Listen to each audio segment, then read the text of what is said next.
They'll be dressed up in their Sunday best with flowers in their hair, wearing red and yellow ribbons and a tiny tinkle bell. There'll be kittens from the city and the countryside as well. Mr. Tommy Cat's invited just to play his violin.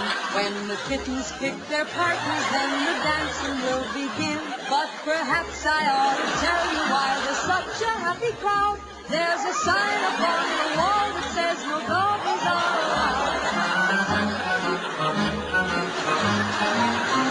When it's time to eat, meow, meow, cans of salmon piled up to the sky.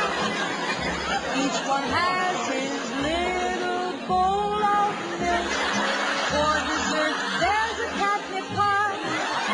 Why, the spotty duke and rover, they're nice doggies, you'll agree.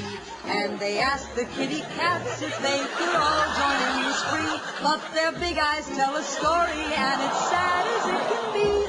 For the answer from the kitty cats was no, sir, no, sir.